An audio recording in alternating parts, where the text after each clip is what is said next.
नमस्कार, स्वागत है आप सबका आपके अपने YouTube channel study with Raman classes में। लास्ट लेक्चर जो हम लोगों का हुआ था उसमें हम लोगों ने पढ़ा था, सबसे पहले हमने पढ़ा था जलवायु क्या है और जलवायु कैसे उत्पत्ति होती है। जो लास्ट लेक्चर हम लोगों ने पढ़ा था उसमें बताया था जलवायु की क्रिया विधि क्या थी, और उसमें हमने ये देखा था कि दक्षिण पश्चिम की जो मानसून है, जो दक्षिण पश्चिम मानसून है वो भारत में किस प्रकार से प्रवेश करता है। ठीक है ना, ये हमने सीख लिया था। तो जो आज का लेक्चर होगा उसमें हमने ये बताया था कि नेक्स्ट लेक्चर में हम लोग पढ़ेंगे कि जो दक्षिण पश्चिम मानसून भारत में प्रवेश करता है वो दो माध्यमों से प्रवेश करता है, एक तो अरब सागर की शाखा और दूसरी बंगाल खाड़ी की शाखा। तो आज का जो लेक्चर होने वाला है वो निर्भर करता है अरब सागर की शाखा। हमें ये सीखना है कि जो दक्षिण पश्चिम मानसून है भारत में जो प्रवेश करता है दो माध्यमों से। मैं पहले थोड़ा सा रिकॉल करा दूं, आपको ये लेक्चर तभी समझ में आएगा जब आप इससे पहले वाले लेक्चर को अच्छे से समझे होंगे। तो अगर आपने नहीं समझा है, नहीं देखा है, तो आप प्लेलिस्ट पे जा करके ज्योग्राफी की प्लेलिस्ट मिलेगी, वहाँ से जाकर पहले वाले लेक्चर देख लीजिएगा। फिर भी मैं आपको आई बटन पे और डिस्क्रिप्शन बॉक्स पे इसका लिंक दे दूंगा, इससे पहले वाले लेक्चर का। तो अगर हम ये देखें कि जो अरब सागर की शाखा है, ठीक है, किस प्रकार से अरब सागर की शाखा से भारत में मानसून प्रवेश करता है, थोड़ा सा मैं इसके बारे में आपको रिकॉल करा दूँ। पिछले बार की लेक्चर जो था पिछला, और ये हमारा भारत है अगर ये मान लिया जाए, तो इस भारत में मैंने ये आपको बताया था कि जब ITSZ, ITCZ दो होते हैं, ITSZ होता है और ITCZ होता है। मैंने बहुत अच्छे से बताया था इंटर ट्रॉपिकल, है ना, convergence zone, inter tropical convergence zone जो होता है, जब ITCZ कहाँ पे आ जाता है, कर्क रेखा पे आ जाता है। कहाँ पे आ जाता है ITCZ? कर्क रेखा पे आ जाता है, तो यहाँ पे टेम्परेचर अधिक हो जाता है। जब टेम्परेचर अधिक होता है तो यहाँ पे क्या हो जाता है, लो प्रेशर हो जाता है। इस वजह से आपको पता है कि हमारा भारत क्या है, प्रायद्वीपीय भारत का उदाहरण है। तो प्रायद्वीपीय भारत में क्या है, भारत के तीनों तरफ पानी भरा हुआ है। जब पानी होगा तो पानी जल की तुलना में देर से गर्म होगा और देर से ठंडा होगा स्थल की तुलना में। तो यहाँ पे जब स्थल का टेम्परेचर ज़्यादा होगा तो यहाँ पे जो वाटर होता है, जल होता है, जल का टेम्परेचर कम होगा। और टेम्परेचर का जो डायरेक्ट इन्वर्सली संबंध होता है किससे, प्रेशर से। अगर टेम्परेचर बढ़ता है तो प्रेशर क्या हो जाता है, ऑटोमेटिक घट जाता है। इन्वर्सली संबंध है टेम्परेचर के किसके साथ, प्रेशर के साथ। तो यहाँ पे टेम्परेचर अगर कम होगा तो यहाँ पे कैसा प्रेशर होगा, हाई प्रेशर होगा। अगर यहाँ पे टेम्परेचर ज़्यादा होगा तो यहाँ पे लो प्रेशर होगा। मैंने एक बताया था जो हवा होती है, वायु होता है, पवन होता है, विंड, उसकी टेंडेंसी क्या होती है, हमेशा high pressure to low pressure में वो क्या करती है, गमन करती है। तो हमने ये बताया था यहाँ पे हाई प्रेशर होगा, यहाँ पर भी हाई प्रेशर होगा।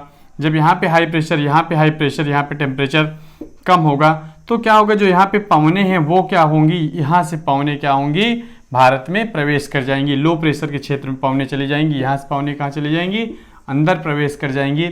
और जब अंदर पवन प्रवेश करेंगी, व्यापारिक पवनें जो होती है जब अंदर प्रवेश करती हैं ये पवनें, और अंदर प्रवेश करने के पश्चात ये पवनें जा करके यहाँ पे वर्षा कर देती हैं।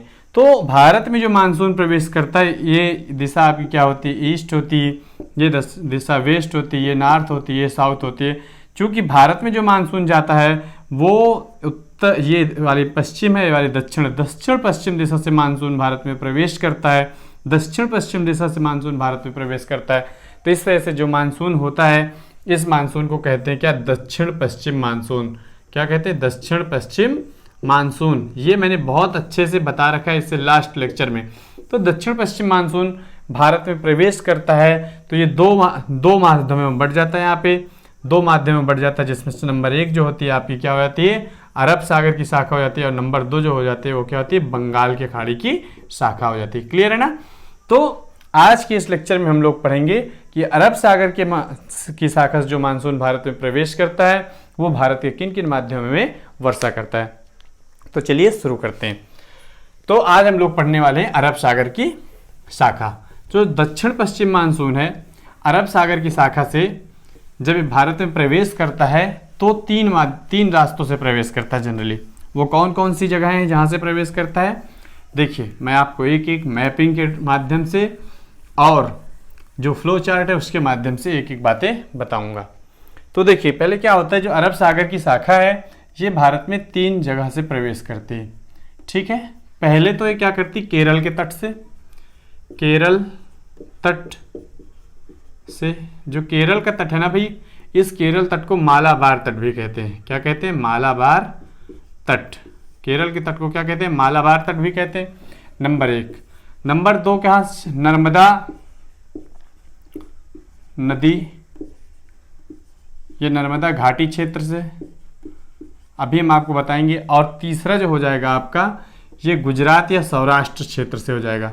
चलिए यहाँ पे हम एक दूसरे नंबर पे कर्नाटक एवं गोवा तट बना देते हैं। गोवा तट से, पहला क्या था आपका, केरल तट से या मालाबार तट से, दूसरा कर्नाटक एवं गोवा तट से, तीसरा जो हो जाएगा आपका नदी घाटी क्षेत्र से, नर्मदा नदी घाटी क्षेत्र से।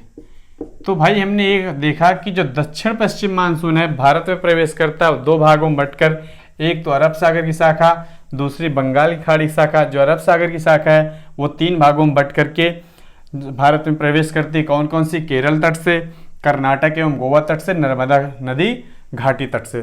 तो अब हम इनमें से एक एक का अध्ययन करेंगे किस प्रकार से प्रवेश करती है। तो आप इसको चाहे तो लिख लीजिए, इसका स्क्रीनशॉट ले लीजिए, क्योंकि मैं इसको रफ करूंगा और रफ करके फिर आगे यहाँ पे बताऊंगा, आपको मैप ड्रा करके आपको बताऊंगा। तो बहुत ही महत्वपूर्ण है ये टॉपिक, इसलिए आप इसको अच्छे से देखिएगा। कहीं कोई समस्या होगी तो कमेंट बॉक्स पे हमसे चर्चा करिएगा। मान लिया जाए ये हमारा भारत है, ठीक है भाई। अगर ये क्या हमारा भारत है तो आपको पता है यहाँ से कर्क रेखा गुजरती है, बहुत बार बता चुका मैं।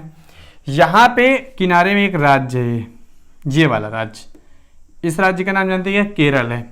और यहाँ पे वाला राज्य कौन सा हो जाएगा, ये तमिलनाडु है। ये वाला राज्य कौन सा हो जाएगा, तमिलनाडु।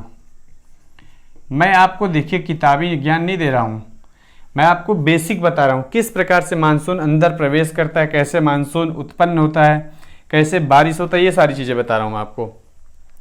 ये तमिलनाडु है, ये केरल है। और जब आप थोड़ा सा ऊपर बढ़ोगे तो यहाँ पे एक राज्य है, इस राज्य का नाम आप जानते हैं, इस राज्य का नाम क्या हो जाएगा, कर्नाटक हो जाएगा। ये आपका क्या हो जाएगा, कर्नाटक।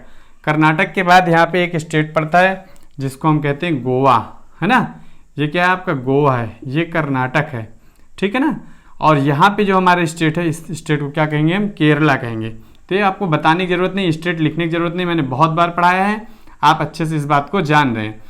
तो ये आपका क्या है, कर्नाटक है, ये गोवा, और ये वाला क्षेत्र किसका कहलाता है, महाराष्ट्र का क्षेत्र कहलाता है। तो अब पहले देखिए, सबसे पहले ये केरल है, केरल का तट, इस तट को क्या कहते हैं, मालाबार तट कहते हैं। क्या कहते हैं, मालाबार तट। मैंने अच्छे से सब बता रखा है, आप जाकर प्लेलिस्ट में पूरा ज्योग्राफी एक सिस्टमेटिक वे से अगर पढ़ना चाहते हैं तो जाके देख सकते हैं। मालाबार तट है। इस मालाबार तट से आपको पता है यहाँ पे केरल राज्य, केरल राज्य में यहाँ पे 3 पहाड़ियाँ हैं। कौन कौन सी भाई 3 पहाड़ियाँ हैं यहाँ पे। अगर इन 3 पहाड़ियों को 1 2 3 नंबर दे दें तो नंबर 1 अगर यहाँ पे बात करें, केरल तट जो है, केरल तट या इसे ही क्या कहा जाता है, मालाबार तट, मालाबार तट। आपको पता है जो मानसून है दक्षिण पश्चिम मानसून, जिसकी अरब सागर की शाखा, इसको पता है इधर एक सागर जिसका नाम अरब सागर, जान रहे ना हम लोग सब, ये अरब सागर है। और यहाँ पे इधर आपको क्या है, बे ऑफ बंगाल है, बंगाल की खाड़ी है, बंगाल की खाड़ी है, ठीक है भाई। यहाँ पे हिंद महासागर। जो मानसून आता है भारत में प्रवेश करता है, एक तो यहाँ से ऐसे बढ़ जाता है और एक इधर चला जाता है बंगाल की खाड़ी की तरफ, दोनों मानसून भारत में प्रवेश करते हैं। तो जो अरब सागर की शाखा से मानसून प्रवेश करेगा भारत में, तो सबसे पहले जब मानसून आता है यहाँ से, तो यहाँ पे जो 3 पहाड़ियाँ हैं, कौन कौन सी, 1 2 3, ये जो 3 पहाड़ियाँ हैं, कौन कौन सी 3 पहाड़ियाँ केरल में। नंबर 1 तो क्या है, नीलगिरी है, नीलगिरी। नंबर 2 अन्नामलाई, खूब अच्छे से हमने इनके बारे में पढ़ाया आपको जब पर्वत और पठार पढ़ाए हैं, नीलगिरी, अन्नामलाई। और नंबर 3 जो यहाँ पे पहाड़ी हो जाएगी वो कार्डमम, नीलगिरी अन्नामलाई की पहाड़ियाँ हैं। तो जब मानसून दक्षिण पश्चिम मानसून, इससे पहले मैंने आपको बताया था क्या, फेरल का नियम बताया था, फेरल का नियम आपसे क्या कहता है कि अगर मानसून, जो व्यापारिक पवने हैं, ये विषुवत रेखा है, व्यापारिक पवने विषुवत रेखा से जब उत्तरायण में जाएंगी, उत्तरायण इधर वाला पोर्शन क्या है, नॉर्थ है, इधर वाला साउथ है, जब उत्तरायण में जाएंगी तो ये क्लॉकवाइज डायरेक्शन में घूम जाएंगी, किधर, दाहिनी तरफ अपने मुड़ जाएंगी। जैसे ही ये व्यापारिक पावने जो हिंद महासागर में चल रही हैं यहाँ पे, जैसे ही ये व्यापारिक पावने वो विषुवत रेखा को पार करके उत्तरायण में जाएंगी तो क्लॉकवाइज ये दाहिनी दिशा में मुड़ जाएंगी। और जो इधर की पावने हैं उत्तर की ओर से आती हैं, जैसे ही दक्षिणायन में जाती है तो एंटी क्लॉकवाइज मुड़ जाती हैं, ठीक है ना। ये नियम किसका है, ये नियम है फेरल का नियम है, ठीक है ना। तो फेरल ने कहा जब यहाँ पे पावने आती हैं, जैसे अब चूंकि क्या है उत्तरी, यहाँ पे क्या है विषुवत रेखा है, ठीक है, इधर मकर रेखा और यहाँ पे कर्क रेखा, जैसे 0 डिग्री से ऊपर की तरफ आएंगी तो किरणें क्या होंगी, क्लॉकवाइज यूं घूम जाएंगी। जब क्लॉकवाइज घूमेंगी किरणें, वो जब पावने क्लॉकवाइज घूमेंगी तो यहाँ पे जो 3 पहाड़ियाँ हैं, कौन से, नीलगिरी, अन्नामलाई, कार्डमम, तो इन पहाड़ियों से टकरा करके क्या कर देंगी, यहाँ पे वर्षा कर देंगी। देखिए भाई वर्षा कैसे करती हैं, किस तरह से पावने टकराकर वर्षा करती हैं, ये महत्वपूर्ण बात है जानने वाली। देखिए क्या होता है, आपको पता है कि मालाबार तट पे, या केरल के मालाबार तट पे 1 जून को मानसून आता है, मानसून आ जाता है, आता है या टकराता है, कहीं आता है, 1 जून को मानसून आता है। अब मानसून आता है और टकराता है, इसके बारे में समझिए। जो पवने होती हैं, पवने जब आती हैं तो अपने साथ, चूंकि पता है मैंने बताया था यहाँ पे समुद्र है, समुद्र में पानी गर्म होता है तो नमी बनती है। अब जब ये पवने यहाँ पे हाई प्रेशर से लो प्रेशर की जाएंगी तो अपने साथ क्या हो, नमी लेकर जाएंगी। जब नमी लेकर जाती हैं पवने, और ये पवने जब किससे टकराती, पहाड़ों से टकराती, तो वहाँ से क्या करती, वर्षा कर देती। तो 1 जून को जब मानसून आता है और यहाँ पे टकराकर बारिश करता है तेजी से, तो इसे मानसून का प्रस्फुटन या विस्फोट कहते हैं। मानसून का विस्फोट या प्रस्फुटन किसे कहते हैं, ये बहुत महत्वपूर्ण क्वेश्चन है, बहुत बार पूछा गया। तो मानसून का प्रस्फुटन या विस्फोट या मानसून धमाका या क्लाइमेट ब्रस्ट, जो ब्रस्ट होता है, क्लाइमेट ब्रस्ट, ये क्या कहलाता है, किसे कहते हैं। तो क्या होता है, जब 1 जून को केरल के तट से दक्षिण पश्चिम मानसून की अरब सागर टकराती है और पहाड़ों से टकराकर वर्षा करती है, तेज जोरदार बारिश होती है, तो उसे मानसून का प्रस्फुटन या मानसून का विस्फोट या मानसून का प्रस्फोट कहा जाता है। क्लियर है ना इतनी बात। तो क्या होता है, यहाँ पे 1 जून को जब मानसून का प्रस्फोट हो जाता है, केरल तट से टकराता है, मालाबार तट पे आकर के, जहाँ पे 3 पहाड़ियाँ हैं, कौन कौन सी, अन्नामलाई, नीलगिरी और कार्डमम पहाड़ियाँ हैं। क्लियर।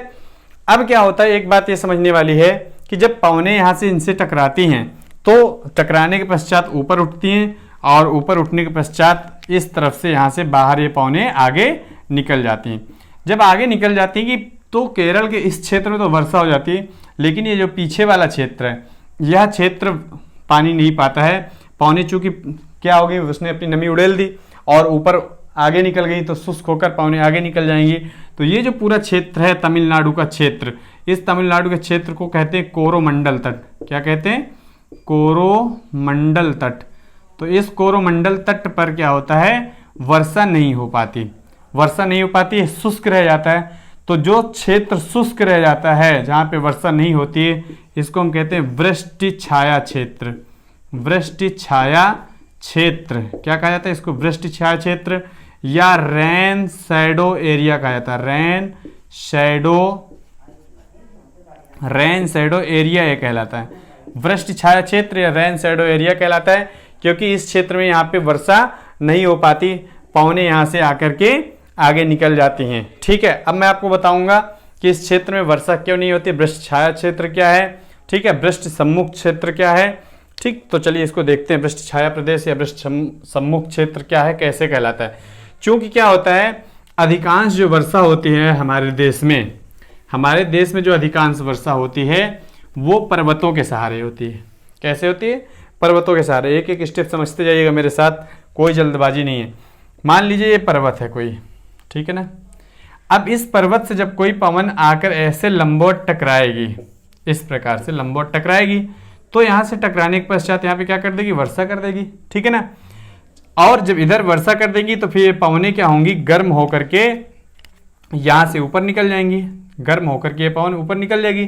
क्यों भाई, वर्षा करने के बाद हल्की हो जाएगी, हल्की होकर ये पवन ऊपर निकल जाएगी।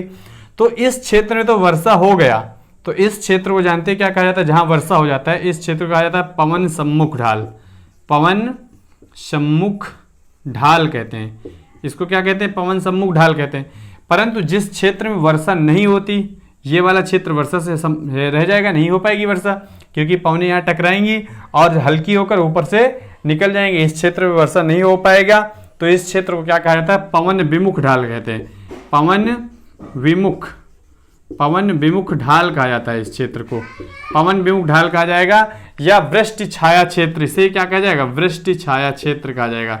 वृष्टि छाया क्षेत्र इसे कहा जाएगा, वृष्टि छाया क्षेत्र कहा जाएगा। क्यों भाई, क्योंकि यहाँ पे पवनें टकराने के पश्चात जल गिरा देती हैं, नमी गिरा देती हैं और ऊपर उठ करके निकल जाती हैं। इस वजह से इस क्षेत्र में तो वर्षा हो जाती है। जिस क्षेत्र में वर्षा हो जाती है उसको पवन सम्मुख, जिस क्षेत्र में वर्षा नहीं होती उसको पवन विमुख ढाल या वृष्टि छाया क्षेत्र कहते हैं। तो अतः आपसे प्रश्न पूछा जाएगा कि जब दक्षिण पश्चिम मानसून की अरब सागर भारत में प्रवेश करती है तो केरल तट पे तो वर्षा होती है, परंतु मालाबार तट पे वर्षा होती है, परंतु कोरोमंडल तट पे वर्षा नहीं होती। तो ऐसा इसका कारण क्या है, तो इसका जवाब क्या होगा, कोरोमंडल तट जो है वृष्टि छाया क्षेत्र में पड़ता है, इसलिए यहाँ पे वर्षा नहीं हो पाती। क्लियर हो रही ना बात यहाँ तक, इस वजह से यहाँ पे वर्षा नहीं हो पाती, वृष्टि छाया क्षेत्र की वजह से।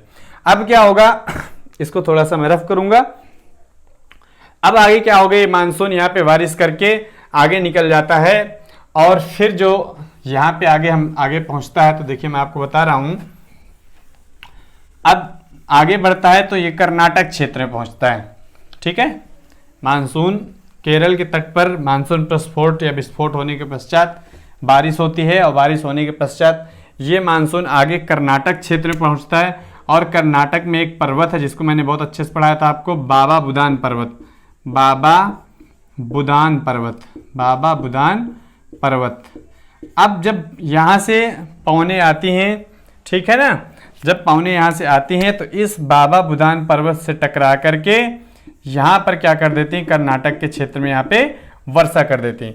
कर्नाटक के क्षेत्र में यहाँ पे वर्षा तो कर देती हैं, परंतु यहाँ पे जो एक क्षेत्र है, यहाँ पे जो मैं रेड से बता रहा हूँ, ये वाला क्षेत्र रेड कलर से बना रहा हूँ, ये क्षेत्र जो है इसको कहा जाता है मैसूर का पठार। क्या कहते हैं, मैसूर का पठार, मैसूर का पठार। देखिए भाई, मैसूर के पठार में यहाँ पे वर्षा नहीं हो पाती है। यहाँ पे बाबा बुदान पर्वत से टकराकर कर्नाटक क्षेत्र में वर्षा हो जाती है, पवनें यहाँ पे अपनी नमी गिरा देती हैं, हल्की होकर ऊपर होकर निकल जाती हैं, इधर आंध्र प्रदेश के क्षेत्र में पहुँच जाती हैं, कुछ बहुत हल्की फुल्की वर्षा करती हैं और वर्षा नहीं होती। तो यहाँ पर भी क्या होता है, कर्नाटक के क्षेत्र में तो इधर वर्षा हो जाती है, लेकिन मैसूर का पठार शुष्क रह जाता है। और ये वाला भी क्षेत्र क्या कहलाता है, वृष्टि छाया क्षेत्र कहलाता है, वृष्टि छाया क्षेत्र कहलाता है। इस वजह से यहाँ पर भी वर्षा नहीं हो पाती। इसी प्रकार यहाँ पे गोवा में भी हल्की फुल्की वर्षा होती है। फिर जाकर के जो यहाँ पे आगे पहुँचेंगे तो यहाँ पर पड़ता है महाराष्ट्र। यहाँ पे क्या पड़ता है, महाराष्ट्र पड़ता है। महाराष्ट्र में कुछ पहाड़ियाँ हैं, गाबिलगढ़ की पहाड़ी हैं, ठीक है ना, और यहाँ पे कुछ और पहाड़ियाँ हैं और साथ में पाल घाट, भोर घाट, यहाँ पे कुछ दर्रे हैं। इन पाल घाट, भोर घाट, दर्रे से भी मानसून अंदर प्रवेश करता है। और मानसून जब अंदर प्रवेश करता है तो यहाँ पे मुंबई क्षेत्र में तो वर्षा कर देता है। यहाँ पे क्या है, मुंबई है, मुंबई में तो वर्षा कर देता है, लेकिन चूँकि गाबिलगढ़ पहाड़ी है और भी तटमाला पहाड़ी हैं, गाबिलगढ़ तटमाला, तो इन पहाड़ियों पे पाल घाट, भोर घाट, दर्रे हैं, यहाँ पर तो वर्षा कर देते हैं पवनें आकर के। मुंबई में तो वर्षा होती है, परंतु मुंबई के पीछे, यहाँ पे मुंबई के पीछे जो है यहाँ पे पुणे है, महाराष्ट्र में यहाँ पे क्या है, पुणे है, पुणे में वर्षा नहीं होती। तो कारण फिर से आपसे पूछा जाएगा, क्वेश्चन पूछा जाएगा कि दक्षिण पश्चिम मानसून के किस शाखा से वर्षा होती है बम्बई में, तो आप बताओगे अरब सागर की शाखा से होती है। लेकिन वहीं पे महाराष्ट्र में ही पुणे है, महाराष्ट्र में मुंबई है, मुंबई में तो वर्षा होती है, परंतु पुणे में वर्षा क्यों नहीं होती, तो उसका कारण क्या है, पुणे वृष्टि छाया क्षेत्र में पड़ता है, इसलिए पुणे में वर्षा नहीं होती और यहाँ पे मुंबई में वर्षा हो जाती। इस प्रकार से मानसून आगे बढ़ता हुआ, जैसे जैसे मानसून आगे बढ़ता चला जाता है तो यहाँ पे वर्षा की जो मात्रा है वो कम होती जाती है। यहाँ पर आपको मिलेगा गुजरात क्षेत्र में, जब आप जाएंगे तो यहाँ से पहले मैंने आपको पढ़ाया है यहाँ पे ये आपकी एक जो पर्वत श्रृंखला है विंध्याचल पर्वत श्रृंखला, और यहाँ पे एक पर्वत श्रृंखला है जिसका नाम है सतपुड़ा पर्वत श्रृंखला। ये क्या है आपकी, ये विंध्याचल पर्वत श्रृंखला है,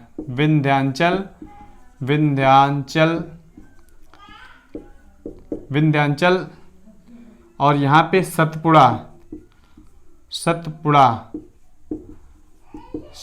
विंध्याचल लिख देता हूँ, ठीक है। विंध्याचल पर्वत श्रृंखला और ये सतपुड़ा पर्वत श्रृंखला है। इस विंध्याचल और सतपुड़ा पर्वत श्रृंखला में जो भ्रंश घाटी में यहाँ पे दो नदियाँ बहती हैं। एक नदी का नाम है यहाँ पे क्या है हो जाएगा, एक का तो हो जाएगा नर्मदा नदी। तो हमने आपको बताया ना 3 भागों में इसको बांटा था हमने, अरब सागर शाखा, केरल का तट या मालाबार तट, दूसरा गोवा और कर्नाटक का क्षेत्र, तीसरा नर्मदा घाटी तंत्र। ये नर्मदा घाटी तंत्र से किस प्रकार प्रवेश करता है, नर्मदा नदी है ये। अब देखिए यहाँ पे जब मानसून प्रवेश करता है तो इधर विंध्याचल पर्वत है, इधर सतपुड़ा है, और यहाँ से नर्मदा नदी है, और यहीं पे एक नदी और है तापी, जो भ्रंश घाटी में बहती है। नर्मदा और ताप्ती भ्रंश घाटी में बहने वाली नदियाँ हैं। ये नदी क्या है, ये वाली यहाँ पे देखिए मैं बना दे रहा हूँ ये रेड कलर से, ये ताप्ती नदी, तापी या ताप्ती, ठीक है ना। तो जब मानसून आता है तो ये सतपुड़ा और विंध्याचल पर्वत श्रृंखला के, चूंकि ये पर्वत श्रृंखला के यहाँ समांतर में है, समांतर समझ रहे हैं ना आप। तो देखिए भाई, जब मैंने पर्वत के बारे में बताया आपको, जब पर्वत से किसी लंबवत पवनें टकराती हैं तब तो वर्षा करती हैं, परंतु अगर समांतर तो ऐसे पवनें क्या होती, सीधा निकल जाती है पर्वत से बिना टकराए हुए। जब बिना टकराए हुए निकल जाएंगी तो वर्षा नहीं होगी। तो यहाँ पे इस क्षेत्र में जो मानसून आता है सतपुड़ा और विंध्याचल पर्वत के समानांतर सीधे ये पवनें आगे निकल जाती हैं, पवनें आगे की तरफ बढ़ जाती हैं, और यहाँ पे आगे यही सतपुड़ा और विंध्याचल पर्वत के बीच में यहाँ पे मध्य प्रदेश में एक पठार जिसको कहते हैं अमरकंटक का पठार, क्या कहते हैं, अमरकंटक का पठार, अमरकंटक का पठार। इस अमरकंटक पठार के आसपास थोड़ा बहुत वर्षा करती हैं और आगे जाकर कुछ बढ़ जाती हैं यहाँ पे, ठीक है ना। तो अमरकंटक पठार के पास वर्षा करती हैं, अमरकंटक पठार, और साथ ही में यहाँ छोटा नागपुर के पठार में कुछ बहुत वर्षा, अरब सागर की शाखा यहाँ पे जो नर्मदा और तापी नदी के सहारे विंध्याचल और सतपुड़ा पर्वत के माध्यम समांतर बहते हुए कुछ बहुत मात्रा में यहाँ पे वर्षा करती हैं, और आगे बढ़ करके इधर सोन नदी क्षेत्र में चली जाती है, कुछ वर्षा हो जाती है, और जब बंगाल की खाड़ी आकर आगे मिलती है तो यहाँ से ये अरब सागर की शाखा और बंगाल की शाखा मिल करके कुछ बहुत मात्रा में वहाँ पर भी वर्षा कर देती है। अमरकंटक पठार छत्तीसगढ़ और मध्य प्रदेश के सीमा में।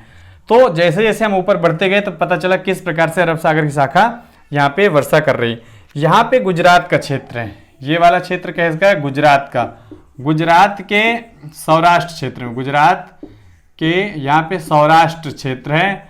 गुजरात के सौराष्ट्र क्षेत्र में यहाँ पे कुछ पहाड़ियाँ हैं, ठीक है। कौन कौन सी, गिरगिरनार की पहाड़ी, यहाँ पे कुछ पहाड़ियाँ हैं, गिरगिरनार की पहाड़ी जैसे हो जाए और मांडव की पहाड़ी हो जाए। तो इन पहाड़ियों से क्या होता है, मानसून टकराता है, गिरगिरनार की पहाड़ियों से मानसून टकराता है और टकरा करके गुजरात के इस क्षेत्र में वर्षा कर देता है। फिर क्या होता है, जब मानसून थोड़ा और ऊपर बढ़ता है तो यहाँ पे इस क्षेत्र में अरावली पर्वत श्रृंखला है। कहाँ से, गुजरात से लेकर के दिल्ली तक फैली हुई अरावली पर्वत श्रृंखला, मैंने बहुत अच्छे से पढ़ा रखा है। ये अरावली पर्वत श्रृंखला है, अरावली पर्वत श्रृंखला। तो इस अरावली पर्वत श्रृंखला, अब जब मानसून ऐसे अंदर प्रवेश करेगा तो ये भी अरावली पर्वत श्रृंखला के समानांतर पड़ जाता है, समांतर पड़ जाता है, और पवनें यहाँ सीधा निकल जाती हैं और राजस्थान में वर्षा नहीं करती हैं, राजस्थान क्षेत्र में वर्षा नहीं करती हैं। यहाँ पर अरावली पर्वत श्रृंखला में स्टार्टिंग में यहाँ पे माउंट आबू पर, राजस्थान में माउंट आबू पर गुरु शिखर चोटी पड़ती है, गुरु शिखर चोटी, हमने पढ़ाया इसको, गुरु शिखर चोटी। तो इस गुरु शिखर चोटी से टकराकर थोड़ी बहुत मात्रा में यहाँ पे राजस्थान में वर्षा हो जाती है। इसके बाद ये जो पवन होती हैं सीधा निकल जाती है। तो इस प्रकार से हमें ये पता चला कि जो दक्षिण पश्चिम मानसून की अरब सागर की शाखा है, सबसे पहले यहाँ मालाबार तट पे वर्षा करती है, मालाबार तट के बाद कर्नाटक और गोवा में हल्की फुल्की वर्षा करती है। इसके बाद मुंबई से होते हुए ये सतपुड़ा और विंध्याचल पर्वत से होते हुए कुछ बहुत मात्रा में आगे वर्षा करती है। गुजरात के क्षेत्र में वर्षा करते हैं, गुजरात के सौराष्ट्र क्षेत्र में, और फिर यहाँ पे राजस्थान से होते हुए पवनें आगे निकल जाती हैं। तो अब इनमें से कुछ प्रश्न आपसे पूछे जाएंगे। प्रश्न किस टाइप के पूछे जाते हैं उन पे हम चर्चा थोड़ा बहुत कर लेते हैं। तो सबसे बड़ी बात यह है, अगर आपसे कोई पूछे, पहला प्रश्न ये पूछा जाए कि दक्षिण पश्चिम मानसून की अरब सागर से या दक्षिण पश्चिम मानसून से, दक्षिण पश्चिम मानसून से भारत में कितने प्रतिशत वर्षा होती है, भारत में कितने प्रतिशत वर्षा होती है, तो यहाँ पे आपका जवाब क्या हो जाएगा, 90% वर्षा होती है। दक्षिण पश्चिम मानसून से 90% वर्षा होती है। अब प्रश्न ये पूछा जाएगा, दूसरा प्रश्न आपसे पूछा जाएगा कि पश्चिमी तट पे वर्षा कौन सा मानसून करता है, तो आपका जवाब क्या होगा, पश्चिमी तट पे वर्षा दक्षिण पश्चिम मानसून की अरब सागर की शाखा के द्वारा होती है। फिर से आपसे प्रश्न पूछा जाएगा कि सबसे ज़्यादा वर्षा कहाँ पे होती है, तो आपका होगा केरल क्षेत्र में सबसे ज़्यादा वर्षा होती है। अगर आपसे पूछा जाए दक्षिण पश्चिम मानसून या अरब सागर की शाखा में उत्तर से दक्षिण की ओर जाने पर जो वर्षा का क्रम है बढ़ेगा कि घटेगा, तो जब आप यहाँ से दक्षिण से उत्तर की ओर जाओगे, यहाँ पे साउथ टू कहाँ जाओगे, साउथ टू नॉर्थ जाओगे, तो वर्षा की मात्रा क्या होगी, कम होती जाएगी। प्रश्न ऐसे पूछा जा सकता है कि उत्तर से दक्षिण की ओर जाने पर पश्चिमी तट पे वर्षा की मात्रा क्या होगी, बढ़ेगी कि घटेगी, तो जब आप उत्तर से दक्षिण जाओगे तो वर्षा की मात्रा बढ़ेगी, दक्षिण से उत्तर जाओगे तो वर्षा की मात्रा क्या होगी, कम होती जाएगी। ठीक है ना। तो ये महत्वपूर्ण बात थी अरब सागर की शाखा की। ठीक है। अब यहाँ पे अगर औसत वर्षा की बात करें, भारत की औसत वर्षा, तो भारत की जो औसत वर्षा है वो मानी गई है 150 सेंटीमीटर। कितनी मानी गई है, 150 सेंटीमीटर भारत की औसत वर्षा मानी गई है। परंतु कई बार क्या होते हैं, औसत से अधिक वर्षा होती है, औसत